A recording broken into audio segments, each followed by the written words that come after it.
Welcome back. दो तीन छोटी छोटी बातें हैं। सबसे पहली बात, इंडिया के विदेश मंत्री एस जयशंकर ने एक स्टेटमेंट दिया कि अगर अमेरिका हमारे यहाँ के ह्यूमन राइट वायलेशंस के बारे में बात करेगा तो हम भी अमेरिका की ह्यूमन राइट वायलेशंस को ऑब्जर्व कर रहे हैं।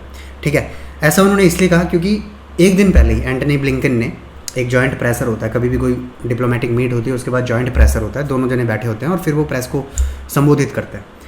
भारत के विदेश मंत्री के सामने ही उन्होंने ये कहा कि भारत के अंदर कुछ हो रहे रिलीजियस इश्यूज़ पर या सेक्युलरिज्म इश्यूज़ पर कुछ ह्यूमन राइट वायलेशंस हो रहे हैं, हम उस पर ध्यान रख रहे हैं। ठीक है, ये एक इंडिकेशन था बाइडेन एडमिनिस्ट्रेशन की तरफ से, जो कि एक्सपेक्टेड भी था कि अमेरिका रशिया के बाद, रशिया के सपोर्ट के चक्कर में थोड़ा सा हाइड लाइन इंडिया के लिए लेगा। अच्छा, इंडिया ने जो रिटेलिएशन किया उसके पीछे का बैकड्रॉप ये है कि न्यूयॉर्क में इस स्टेटमेंट से एक दिन पहले ही 2 सिख लड़कों को परेशान किया गया था और उन्हें हैरेस किया गया था, जिसके चक्कर में उन्होंने कहा कि अपने अपने ओपिनियन को एंटाइटल है सब लोग। अगर अमेरिका हमारे ह्यूमन राइट्स को देख रहा है तो हम भी अमेरिका के अंदर हो रही ह्यूमन राइट वायलेशंस को देख रहे हैं। अच्छा, जैसा मैंने कहा, इंडिया के अंदर 2 सेगमेंट बन गए। एक सेगमेंट जो इस सरकार को गिरते हुए देखना चाहता है, फेल होते देखना चाहता है। दूसरा सेगमेंट इस सरकार की हर गलत सही चीज़ को सपोर्ट कर रहा है। जयशंकर जी एक बहुत लंबा एक्सपीरियंस रखते हैं विदेश नीति में, फॉरेन पॉलिसीज़ में। उन्होंने ऐसा जो स्टेटमेंट दिया वो मुझे लगता है कि थोड़ा सा और मैच्योरली दिया जा सकता था, या हो सकता है उसको प्रेशर ने अच्छे से एब्जॉर्ब नहीं किया। इसका रीज़न ये है कि जब अमेरिका इतना बड़ा स्टेटमेंट देता है तो आप ऑब्जर्व करना, अमेरिका का पूरा मीडिया जो एक मेन स्ट्रीम मीडिया है वो एक दो तीन छोटे छोटे बुलेटिन न्यूज़ फॉर्म में, स्निपेट के फॉर्म में बताता रहता है अपने मासेस को कि इंडिया में ये हुआ, इंडिया में ये हो रहा है, इंडिया से इस तरह से परेशान किया जा रहा है। किसी को होना नहीं होना, सही होना गलत होना बात की बात है, लेकिन मासेस तक अमेरिका अपनी बात पहुंचा देता है एक बड़े लेवल से बयान आने के बाद पहले। ठीक है, अब आप 2018-19 में जाइए। इमरान खान, जब भारत के प्रधानमंत्री नरेंद्र मोदी ने इमरान खान को ज़्यादा तवज्जो नहीं दी थी जीतने के बाद, तो इमरान खान ने वहाँ पर गुस्से में ये कह दिया था कि Narendra Modi is like a small man in big office, मतलब एक बड़े ऑफिस के अंदर एक छोटा आदमी बैठा है। स्टेटमेंट बहुत बड़ा था, लेकिन वहाँ पर भी इस चीज़ को इसी तरह लिया गया कि देश के प्रधानमंत्री के पद को शोभा नहीं देता इस तरह का डायरेक्ट स्टेटमेंट देना। और उसके बाद आप देख लीजिए 2019 से लेकर 2022 तक भारत सरकार ने बिल्कुल सीरियस नहीं लिया इमरान खान को। तो यही मैं कहना चाह रहा हूँ इस वीडियो के ज़रिए कि अगर इतना कड़ा स्टेटमेंट भारत को देना है तो भारत को फिर तैयारी भी उसी तरह की रखनी पड़ेगी। ठीक है, ऐसा नहीं हो सकता जैसे इमरान खान की सरकार अमेरिका ने ताश के पत्तों की तरह गिरा दी। मैं पूरी अच्छी तरह ऑब्जर्व कर रहा था उसको, ताश के पत्तों की तरह पाकिस्तान में सरकार गिरी है। इंडिया में नहीं गिरेगी, रेस्ट एश्योर्ड, इतनी आसानी से इंडिया में नहीं गिरेगी, लेकिन इंडिया अमेरिका का दुश्मनी फ्रंट पर आने की कोशिश में तो पहुँच गया कि डायरेक्ट अगर कन्फ्रंटेशन हो भी जाएगा तो इंडिया इज़ रेडी, इंडिया उसके लिए तैयार भी है।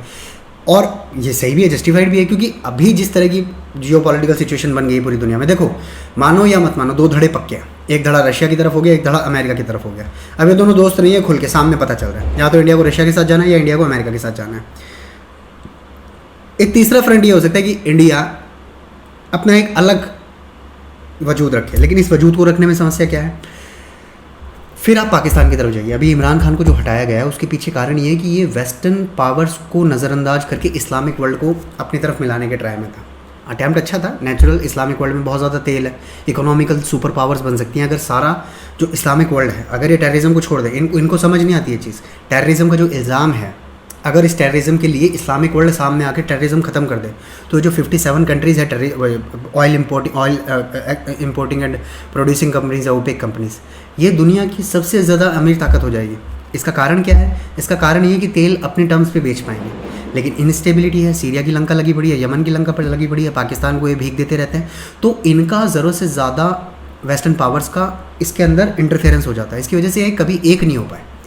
ये इमरान खान लेटेस्ट एग्जांपल है, इससे पहले सद्दाम हुसैन का एग्जांपल था, वो भी मुस्लिम वर्ल्ड को 57 देशों को साथ लेके चलने की बात करता था। ठीक इसी तरह कर्नल मुअम्मर अल गद्दाफ़ी, लीबिया के जो एक तरह से इसको बता दिया गया कि तानाशाह था, लीबिया के तानाशाह कर्नल मुअम्मर अल गद्दाफ़ी का भी सेम इशू था। वो भी पूरे मुस्लिम वर्ल्ड को साथ लेकर मोनोपोली बनाना चाह रहे थे कि भाई हम तेल बनाते हैं, हम दुनिया को चला सकते हैं, अमेरिका कौन होता है?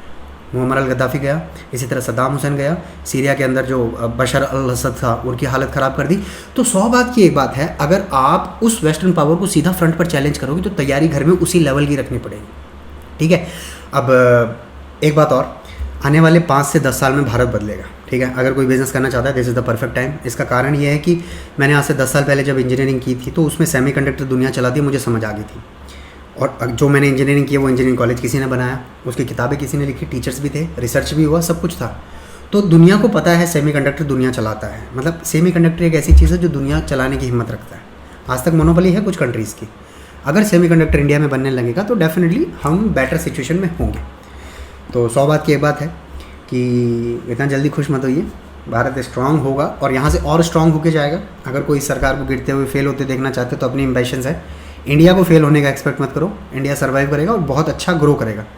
दूसरी बात, अगर इंडिया को अमेरिका से कन्फ्रंटेशन करना है तो पहले तो आपको स्ट्रांग बनना पड़ेगा। स्ट्रांग बनने के लिए भारत की जनता को स्ट्रांग बनना पड़ेगा। एक मादा लाना पड़ेगा कि नेट इम्पोर्टर या नेट जॉब सीकर से नेट जॉब क्रिएटर और नेट एक्सपोर्टर बनना पड़ेगा। और इसके अलावा तीसरी बात, भारत कोई हारा नहीं है कि रशिया से सस्ता तेल नहीं लेते, या अमेरिका ने धमकी दी तो हमने रशिया से ऑर्डर कैंसिल कर दिए। भारत जानता है अपना क्या अच्छा बुरा है। So let's hope for the best. जय हिंद।